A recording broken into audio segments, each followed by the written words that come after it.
Um sonar fetal, cuja finalidade é escutar os batimentos cardíacos de um bebê em formação, é constituído por duas pastilhas cerâmicas iguais de titânio de bário, uma emissora e outra receptora de ultrassom.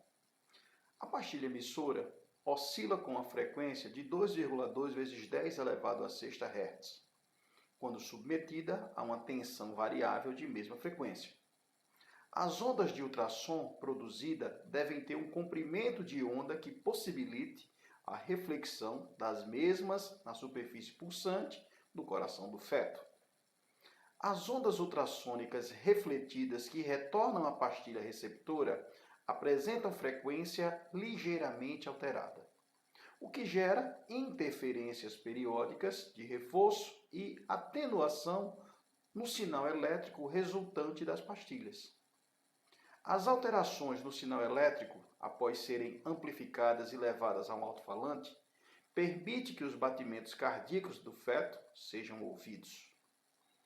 Considerando que a velocidade média das ondas no corpo humano, tecidos moles e líquidos amniótico, seja 1.540 metros por segundo, o comprimento de onda do ultrassom que incide no coração fetal e o efeito que descreve as alterações de frequência nas ondas refletidas chama-se.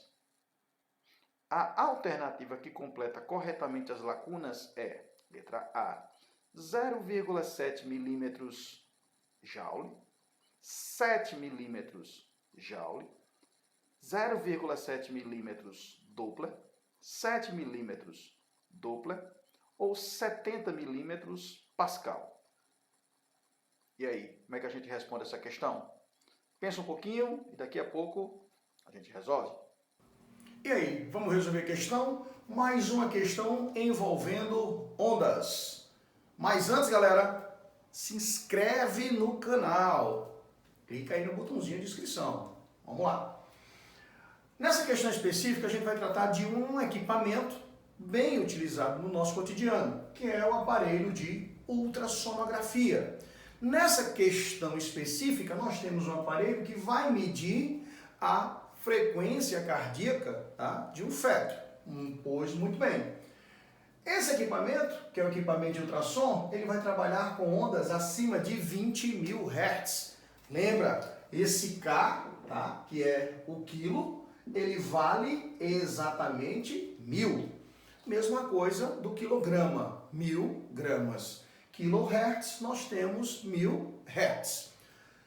Nós temos os ultrassons e temos também os infrassons, que são aqueles sons que são produzidos, beleza? Com a frequência de menos que 20 Hz. E entre 20 Hz e 20.000 está o que nós, seres humanos, podemos captar. Pois muito bem, o problema me diz que a frequência em questão é de 2,2 vezes 10 elevado a sexta Hz. Me diz que a velocidade desta onda no corpo humano é de 1.540 metros por segundo.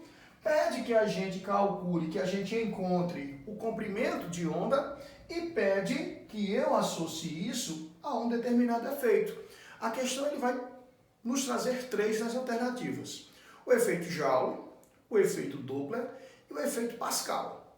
O efeito Joule, a gente sabe que é a transformação de energia elétrica em energia térmica. Então não vai se aplicar a nossa questão. O efeito Pascal, galera, o efeito Pascal tem a ver com a pressão. Tranquilo? Sobrou quem? Sobrou para nós apenas o efeito Doppler. Sabendo disso, eu já consigo eliminar três das minhas alternativas. Tranquilo? Então vamos lá. O nosso enunciado ele vai trazer também algumas informações importantes. Vai dizer que existe um emissor e um receptor. É aquele que vai produzir a onda e aquele que vai receber a onda. No caso, o coração, no caso, o meu equipamento. Vai acontecer, galera, uma reflexão. Por quê? Porque esse aparelho ele vai funcionar como se fosse um sonar. Ele vai emitir uma onda, a onda vai encontrar o obstáculo e vai retornar ao ponto de origem. Por isso que nós temos uma reflexão. vai falar sobre a interferência, e essa interferência a gente já aprendeu que pode ser o quê? Tanto construtiva quanto destrutiva. Dá uma olhadinha, galera, na playlist, tem um arquivo lá que tem a ver com a interferência. E o efeito, como a gente já observou na questão, é o efeito Doppler. Esse efeito Doppler tem a ver com a posição que se encontra o emissor e o receptor. Existe uma variação na posição. E essa variação vai me causar um pequeno, vamos dizer assim, uma mudança, tá? Na frequência, mudança nesse comprimento de onda, embora a velocidade não mude. Beleza? A velocidade ela vai depender de quê? Do meio onde essa onda ela se propaga. Lembrem-se, onda se propaga, não se move, não tem massa. Tranquilo isso? Principal característica da onda qual é? Transporte de energia. Até aqui tudo bem? Tranquilos? E aí, vamos resolver a questão? Observa. Vamos utilizar a equação fundamental da ondulatória. Velocidade de propagação é igual ao comprimento multiplicado pela frequência. Como o problema quer que eu calcule o comprimento de onda, o que é que eu vou fazer? Frequência está multiplicando, passou dividindo. Vou substituir os termos, galera. O mais interessante, por eu ter um termo em notação, é deixar todos em notação. Como é que a gente faz isso? Eu tenho a frequência, 2,2 vezes 10 elevado a sexta, que já se encontra em notação. Vou passar a velocidade, tá, de propagação desta onda no corpo. Lembrando, galera, quando a gente fala de propagação de uma onda mecânica, como o som, quanto mais denso for o meio, mais rápida vai se dar a propagação. Tranquilo? O som ele vai ter uma velocidade menor no ar, porque as moléculas estão mais distantes. No líquido, como as moléculas estão mais próximas, a velocidade de transmissão, de propagação, ela é maior. E em um sólido, por essas moléculas estarem mais próximas ainda, a velocidade é maior. Então vamos lá. Vamos imaginar que a minha vírgula está onde? Minha vírgula está aqui no final. Então, para que eu saia desta posição e chegue aqui, de modo que eu tenha um número que seja maior ou igual a 1 e menor do que 10, ela vai andar quantas casas? 1, 2, 3. Então eu vou ter 1,5, 4 vezes 10 elevado a 3. Esse 3 aqui é justamente, galera, a quantidade de casas que a vírgula se deslocou. Não esquece disso. A matemática ela é fundamental para a resolução das nossas questões. Então vamos lá. E agora?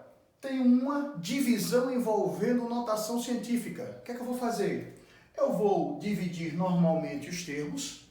1,54 dividido por 2,2, 0,7.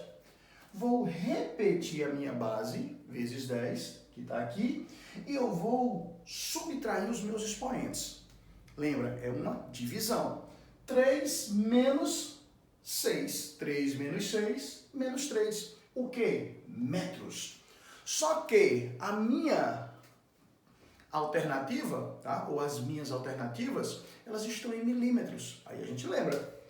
Eu tenho as minhas unidades, a minha unidade básica em questão é um metro. Existem os múltiplos e os submúltiplos. E eu vou lembrar, galera, que eu vou ou dividir por 100 ou eu vou multiplicar por 100. Lembra, de metro para decímetro eu vou multiplicar por 10. De metro para centímetro, vou multiplicar novamente por 10. De metro para milímetro, novamente por 10. Então, eu vou ter o metro, 10 elevado a 0. Aqui, elevado a 1, elevado a 2, elevado a 3. Tranquilo? Beleza isso? E para o contrário, galera, a mesma coisa. Eu vou ter o decâmetro, o hectômetro e o quilômetro. Novamente também 10, 100, 1000. Tranquilo? 10 elevado ao quadrado, 10 elevado ao cubo, a terceira, como você queira. Então, observa, se eu quero 7 elevado a menos 3, então, observa, se você imaginar isso como uma régua, daqui para cá positivo, daqui para lá negativo, como uma escala. Então, 0,7 menos 1 é decímetro, não quero. Menos 2 centímetros, também não. O que eu quero, as minhas respostas, elas estão em milímetros. Então, 0,7, galera, vezes 10 elevado a menos 3. 1, 2, 3. Com sinal negativo, porque nós estamos nos deslocando para este lado. Ok? Então, o que é que eu tenho? 0,7 milímetros. E o efeito, galera, como a gente já viu, o efeito é o efeito Doppler. Tranquilo? Ajudou você? Não esquece, comenta, compartilha e principalmente se inscreve no canal.